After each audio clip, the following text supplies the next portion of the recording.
fédéralisme, c'est un mode d'organisation politique qui crée de l'unité au sein d'une diversité dans un espace partagé.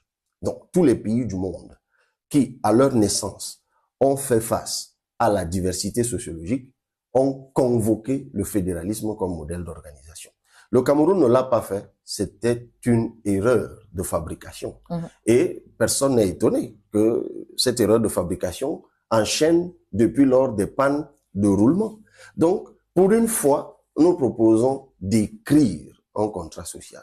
Et nous disons que la puissance appelée Cameroun ne va éclore que lorsque l'État qui naîtra du consensus national sera suffisamment enchâssé et enraciné dans son socle de diversité qu'est la communauté, madame.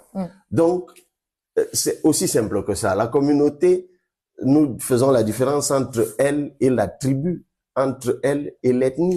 Nous disons que la communauté, c'est un ensemble d'ethnies qui, bien que différenciées par la langue, parce qu'au Cameroun, le nom de l'ethnie, c'est généralement le nom de la langue de ceux qui se revendiquent de cette ethnie.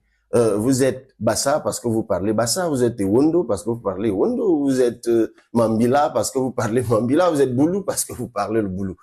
Et d'ailleurs, on oublie que certaines villes du Cameroun portent les noms des ethnies. Et la première d'entre elles, c'est bien Douala. Vous savez, quand vous dites « je m'en vais à Douala, je m'en vais à Bafia, je m'en vais à Bafoussam », c'est comme si vous disiez « je m'en vais à Eton ou à Kotoko ou à que sais-je encore ». Et personne n'est mort à cause de cela. Mais nous disons que la communauté, c'est donc un ensemble d'ethnies affinitaires par l'histoire, par la culture, par la tradition, par l'anthropologie. Et c'est pour cela que autant un Bafoussam est de l'ethnie Bafoussam, autant un Bamileke n'est pas de l'ethnie Bamileke, mais de la communauté Bamileke. Autant un Ewondo est de l'ethnie Ewondo, autant un Beti est de la communauté Beti, et ainsi de suite.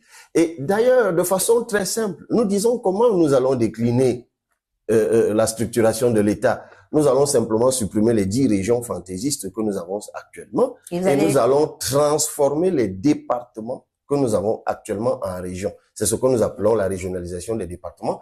Puis nous allons agglomérer les départements voisins et affinitaires pour faire donc des régions communautaires. Madame, cela n'est pas la magie. Si vous allez dans l'extrême nord et que vous mettez ensemble le Mayo Danaï et le Mayo Kani, personne n'en mourra. Si vous allez dans le nord, vous mettez le Faro et le Faro Edeo ensemble, ou la Benoué et le Mayo Louti, par exemple, le Mayo Oulo et la Benoué ensemble, personne n'en mourra. Tout comme si vous venez dans le centre où nous sommes, madame, et que vous mettez ensemble la Mofouya Kono et le Nyon Esso, personne n'amoura. Si vous mettez l'Anvila et le Djaï Lobo, personne n'amoura. Si vous mettez les 7 départements de la région de l'Ouest, excepté le département du Noun ensemble, personne n'amoura. Vous aurez tout au plus une trentaine de régions communautaires et vous lancez donc une vraie politique d'intégration nationale et une vraie politique économique qui tienne compte, politique économique, sanitaire, tout ce que vous voulez, qui tiennent donc compte des spécificités communautaires. Déclinées comme ça, madame, où voyez-vous les menaces d'un horrible tsunami qui ne laisserait au Cameroun qu'un vaste champ de ruines? Ben, nulle part, vous en convenez. Très bien.